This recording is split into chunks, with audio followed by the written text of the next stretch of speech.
name is Frank. It's Saturday, 8 o'clock in the morning. I'm headed to the shop. I had yesterday I had a decent day, right? I had a decent day. Um, and a decent day for me is is like not being overwhelmed with different memories and different thoughts and questioning why is this happening and why did that happen, like all that, right? That's a decent day for me. A good day is when I go through the whole day and I'm sort of just present in the moment of the day, right? That's a good day. um so yesterday I was, sort of having an okay day.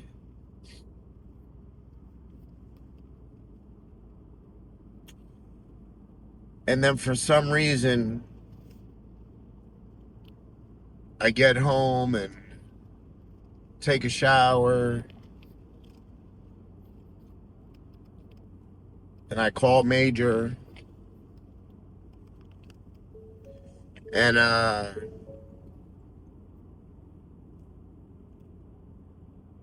they're at the ice skating rink, and I'm like, damn, um, that would be awesome to be there with them, right? And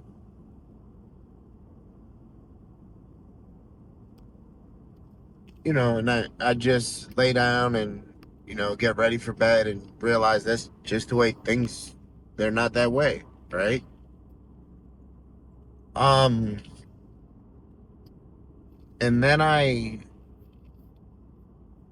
opened up my YouTube app, and I've said this before. When I open it up, it shows you like three comments or something, uh, like the last three comments that were commented, and one was like,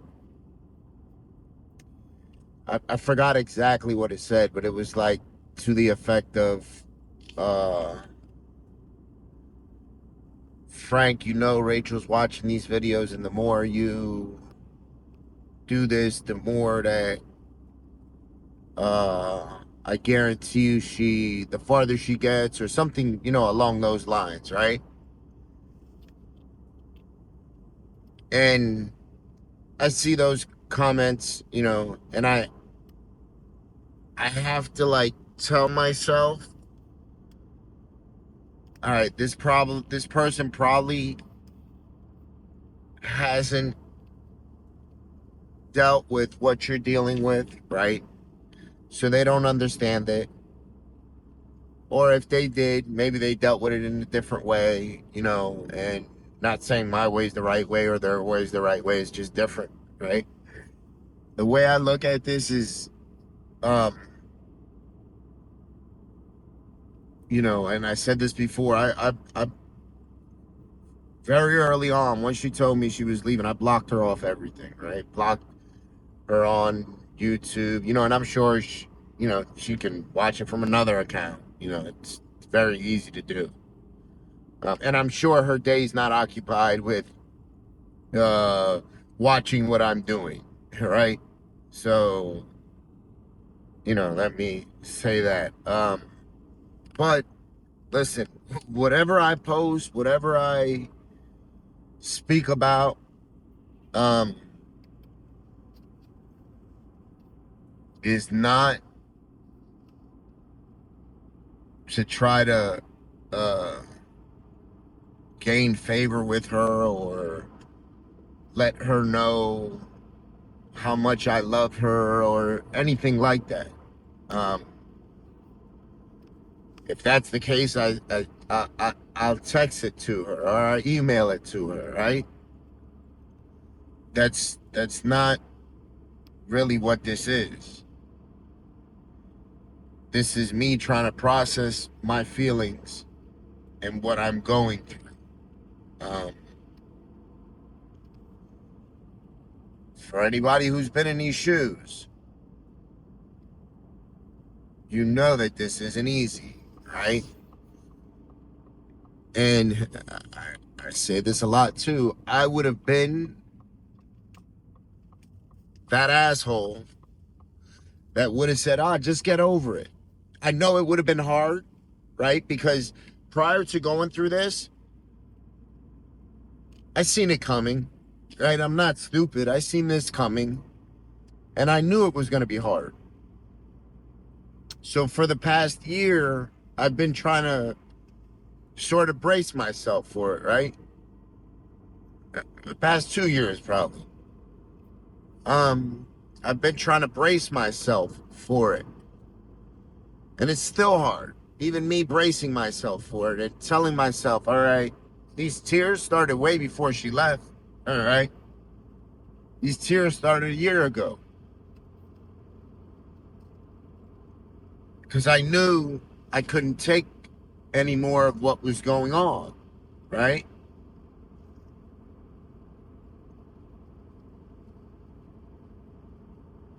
So people that, have been through this or are going through this, we understand what it's like. Other people, not necessarily. We understand that it takes time. And it probably takes, twice, double or triple the time we think it's gonna take. If we think it's gonna take a year, it's probably gonna take 2 years, right? I don't know how long it's gonna take. I'm sure for me it's probably gonna take a little bit longer. Just because of the way that I love it. I'm not saying I love this extraordinary way. I'm just saying it takes a lot to get in my little bubble, right? It takes a lot for me to allow you in. So it takes even more to let you go. It's just the way it is. You know.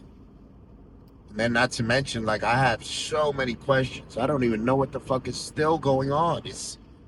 She left October, November, December, January.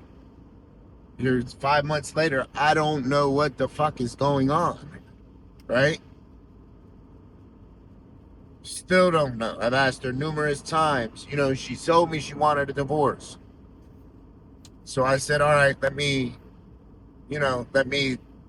give her some space and check back with her in a couple weeks or a month. And every single time I asked after that, I didn't get an answer.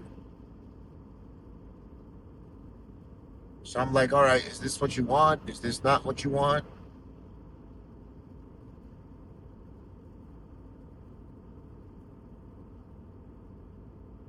I don't know. I'm hoping not, but I'm also, a realist and like, all right, I make my decisions based on whatever information and evidence that I have in front of me, and I make my decision based off that. My decision, yeah, pretty sure. Then there also comes a time where I have to make a decision, right? Because I'm not really expendable, right? I don't feel that. I had somebody tell me the other day, and they're familiar, way more familiar than everybody else on YouTube with our situation. They know personal details on both sides. And they told me, and I didn't understand this for a little while. And they told me, Frank, why are you okay with allowing somebody to treat you the way you've been treated? I didn't understand that. Yesterday, well, 2 days ago, I was like doing dishes and it like sort of clicked. And I was like, man, I've been allowing people to treat me the way first of all, the way I would never treat them. And second of all, the way I would never allow anybody else to treat me. So, damn, that's a little fucked up. But that's what we do to the people closest to us, right? We hurt them the most. because we know we're sort of comfortable in doing that. We know the repercussions are going to be different. So, yeah, I guess I have to set those boundaries and keep those boundaries, and they're not easy to do. You know, they're not, especially when you love somebody. It's not easy to do. Thank you guys for listening. I hope you have a great day, blessed weekend. Remember to be kind, loving, and patient. Stay blessed, y'all.